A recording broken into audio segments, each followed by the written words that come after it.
بسم الله نحمده ونصلي ونسلم على رسوله الكريم.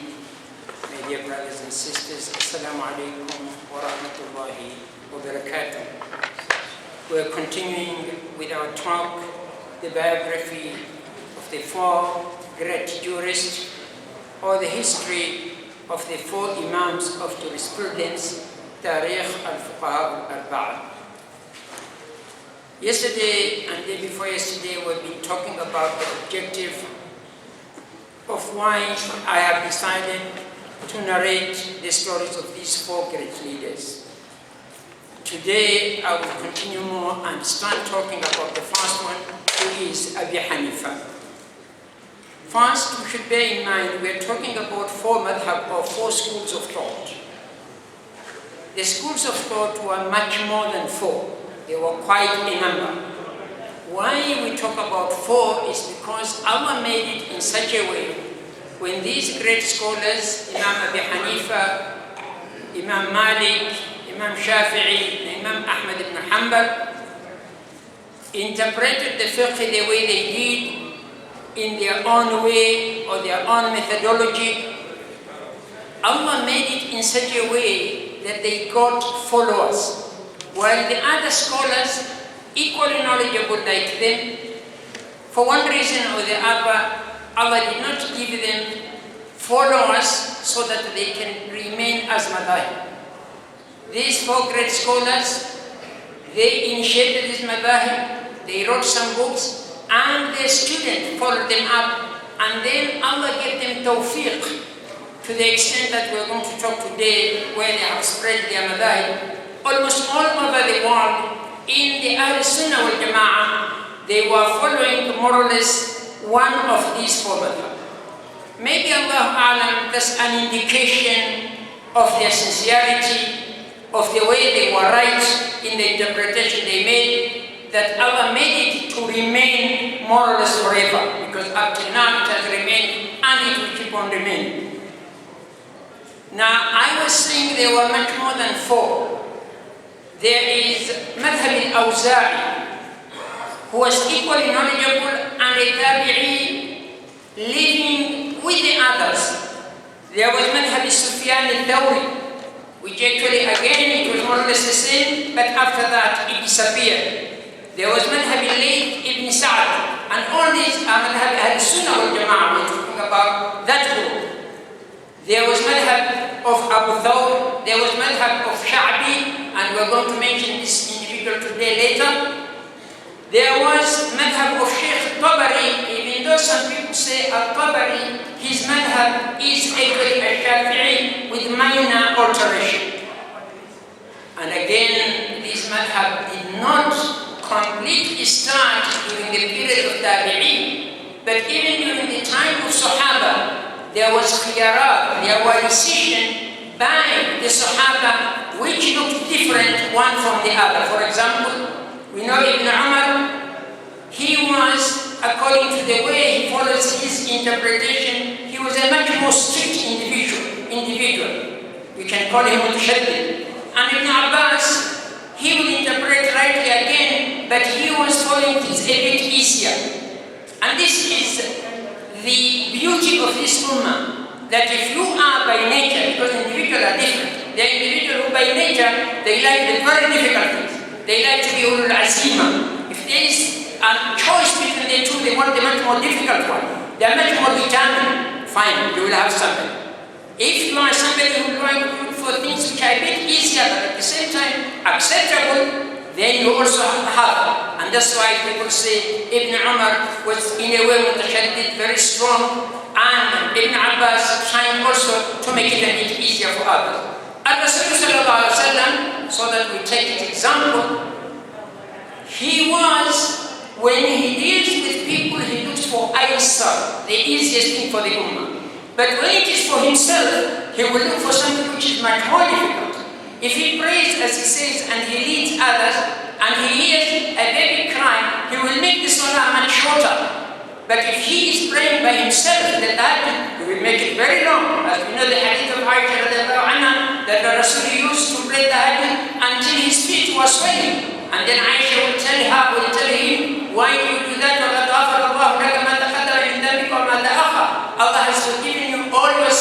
they want you have already done and what you're going to do. What was his reply? أَفَلَا أَكُونَ عَبْدًا شَكُورًا. Don't I become a grateful individual?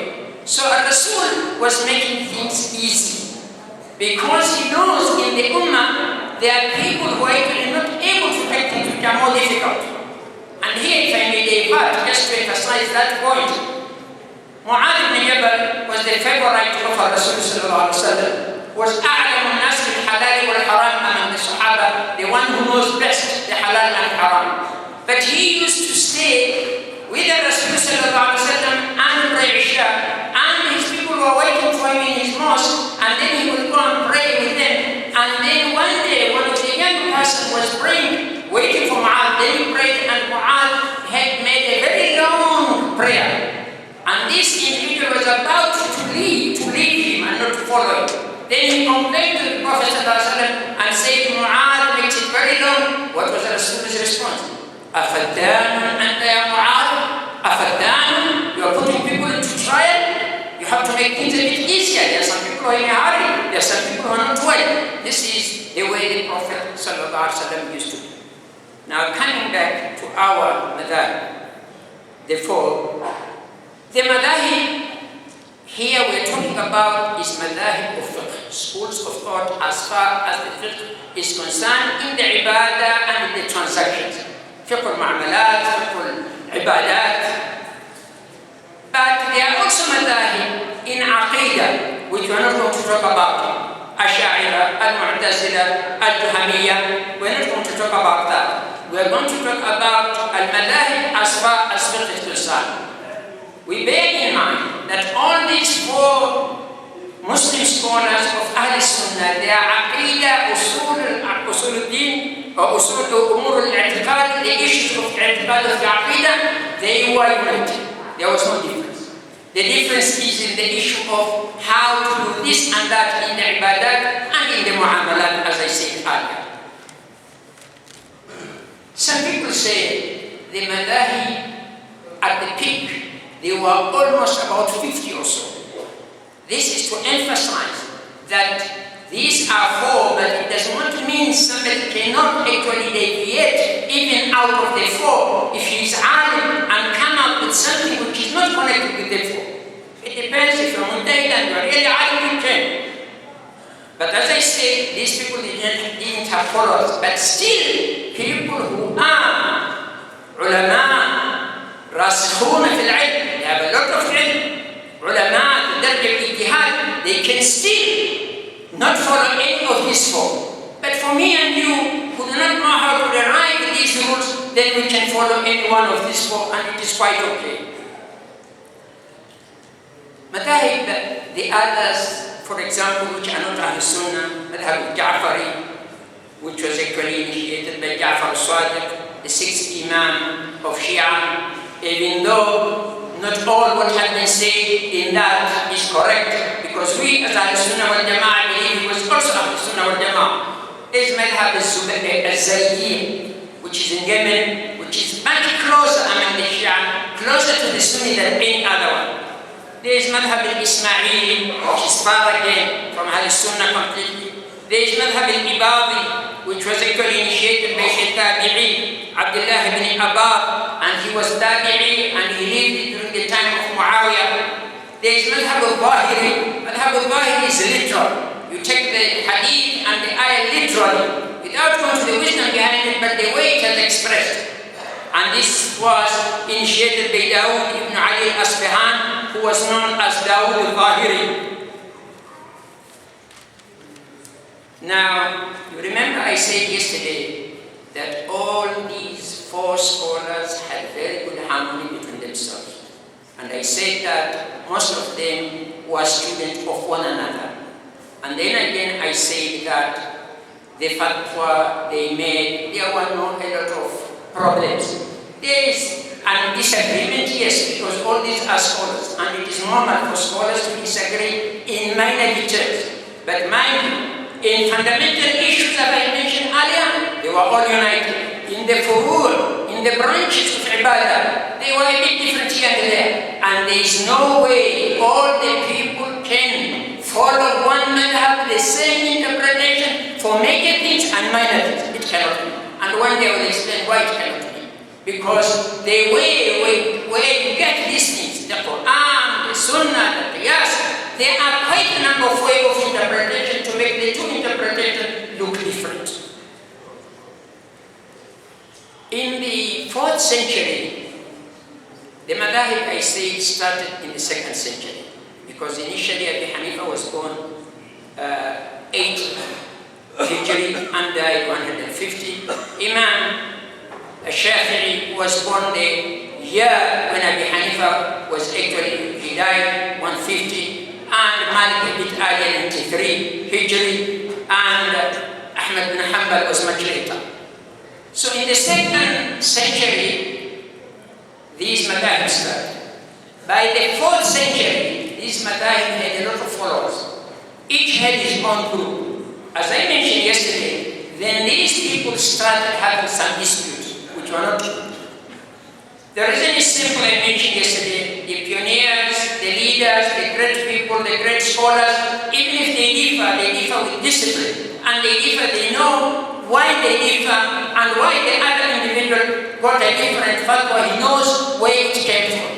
The followers who either may know that they are adamant, they like their leader so much, usually start bringing problems.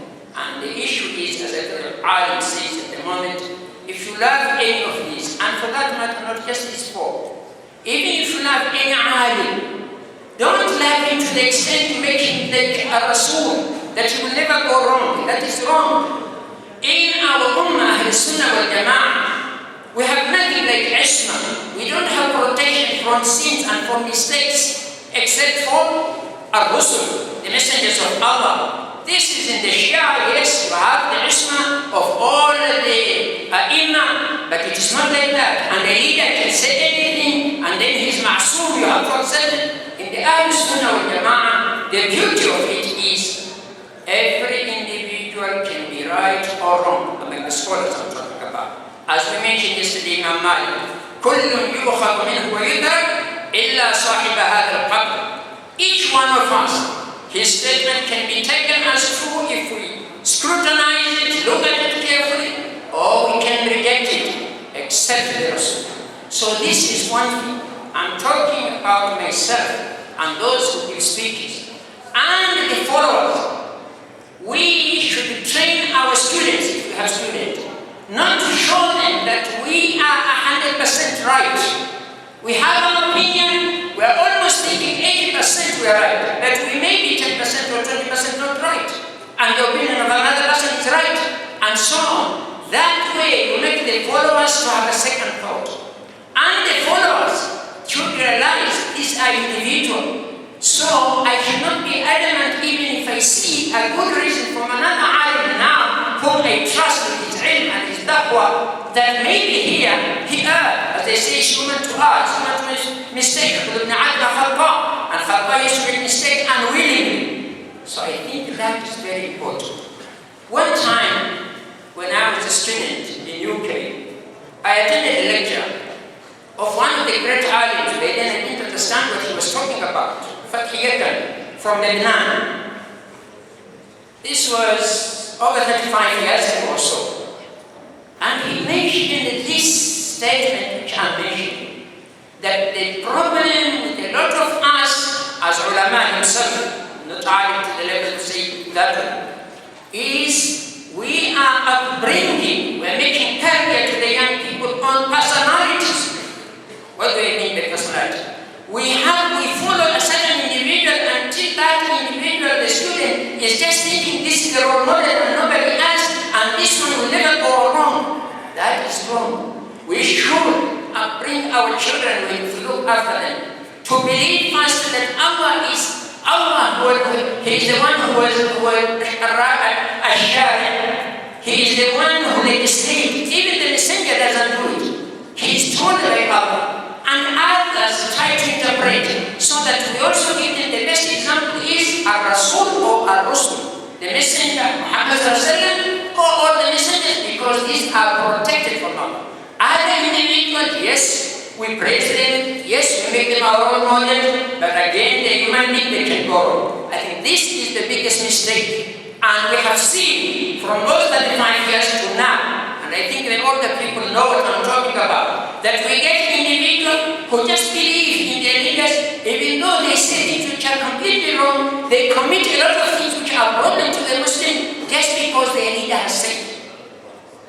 So my dear brothers, this is a statement in nasiha to all those who Allah has given the platform, that don't bring people to think you are the most righteous individual. Your opinion is 100% right. There is nobody's opinion that is 100% right.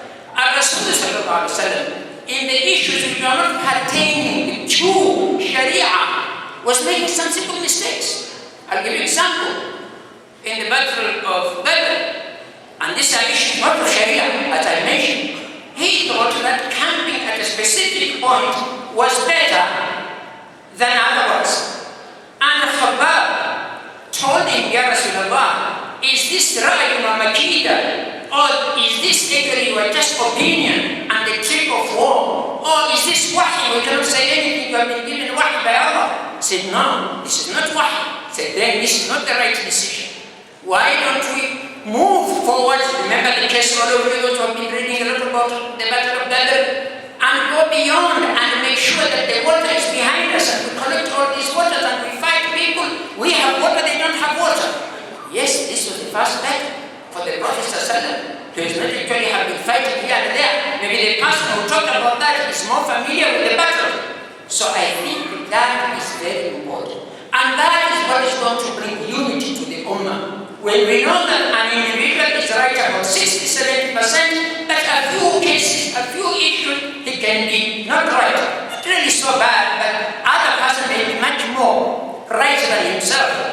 And then again, after saying that, you respect both, and you respect the one who is correcting you. You don't become adamant.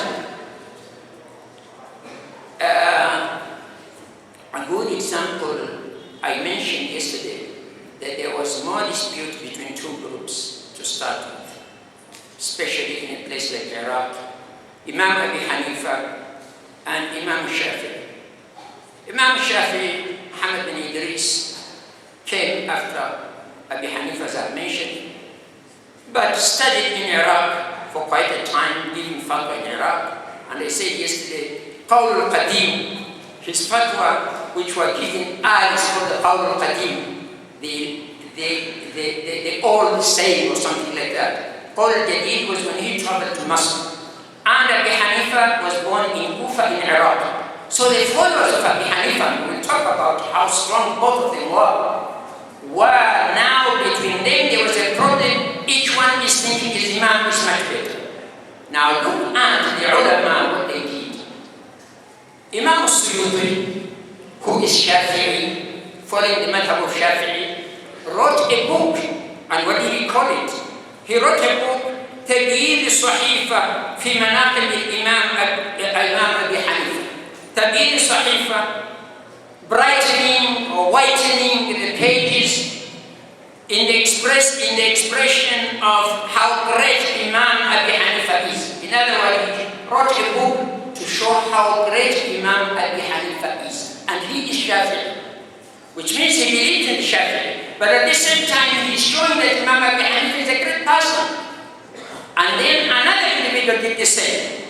Ibn Hajar al-Haythami al-Makki, who was Shafi'i, as far as his madhab is concerned, wrote a book to defend Abi Hanifa, and he called it Al-Khayrat al-Hisan fi Manaqib al-Imam al-A'zam Abi Hanifa ibn Nu'man.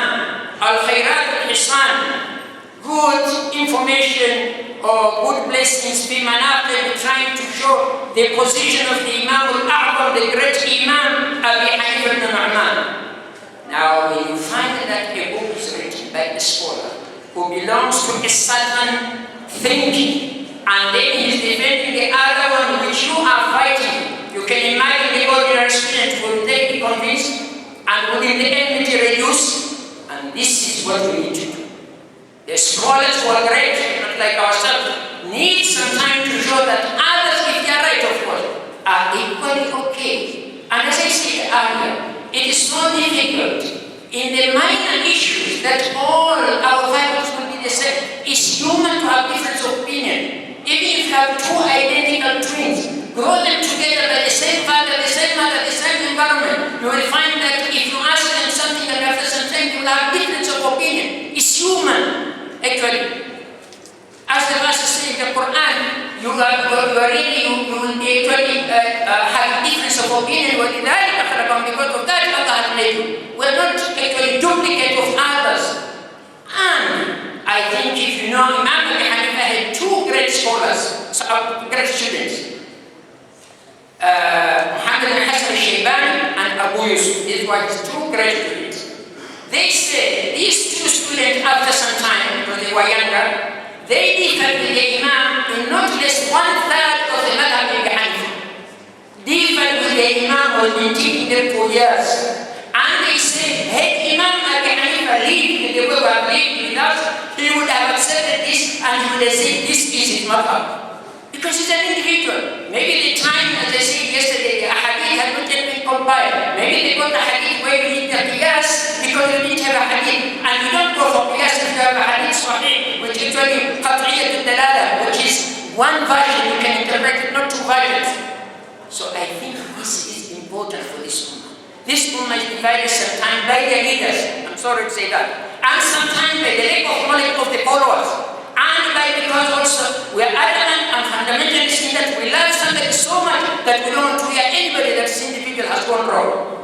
I think this is happening even in the non-Muslims. Sometimes we like our leaders so much that they know they will do whatever they do. This is a different issue. I'm not talking about the Imam. The Imam, they are sincere. They may have differences of opinion, but they are all sincere, the people we are talking about. But all that I'm giving an example here, leaders, when they know that they can be followed whatever they do, you have given them actually something to finish you completely. So I think we need to think about that.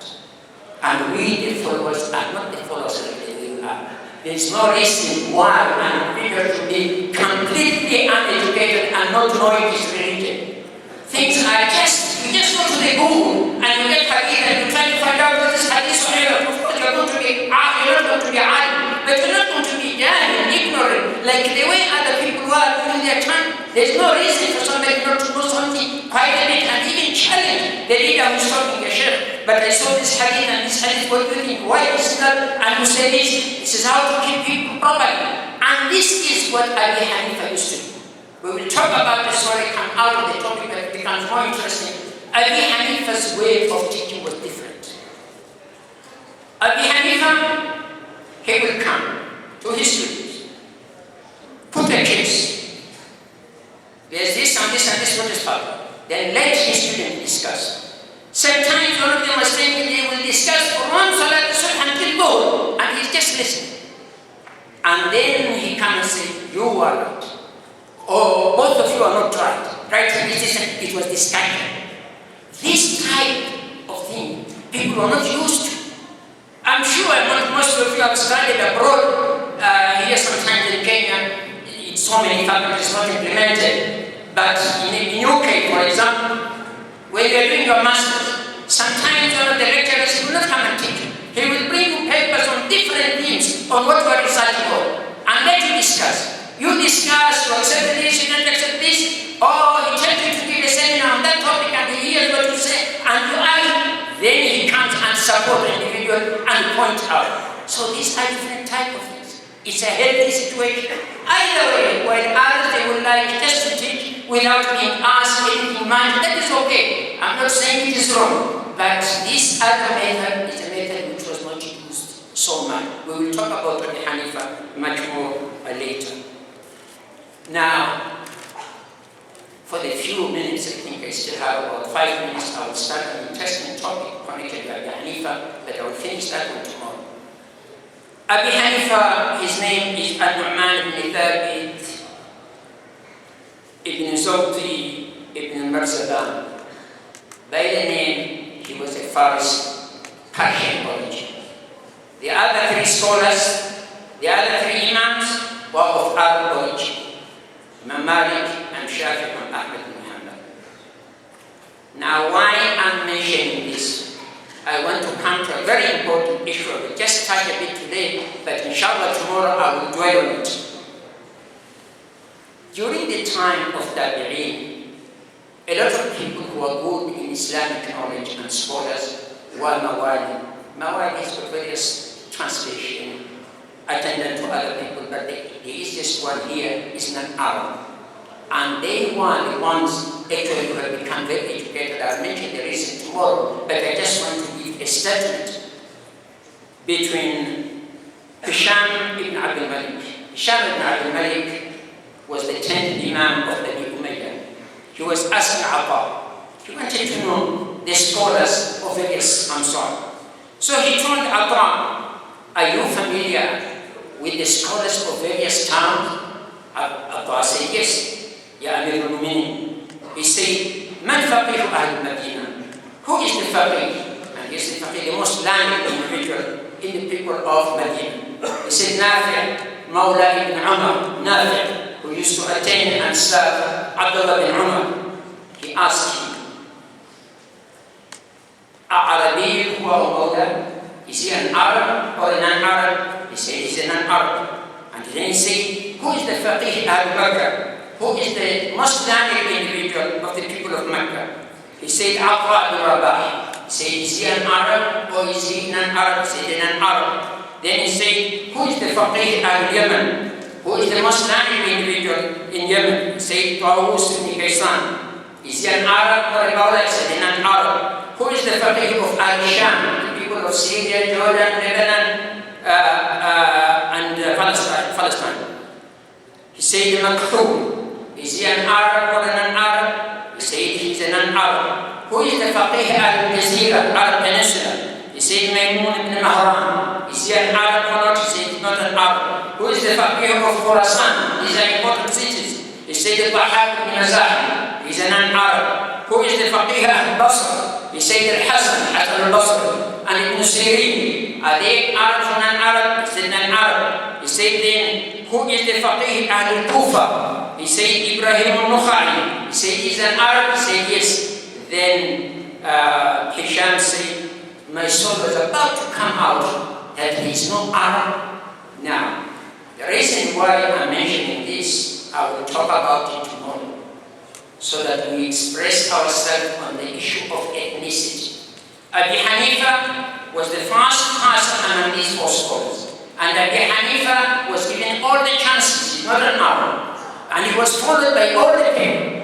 In fact, I will talk tomorrow about the followers of Abi Hanifa. One researcher was saying about 40% of the Muslims follow Madhahib Abi Hanifa.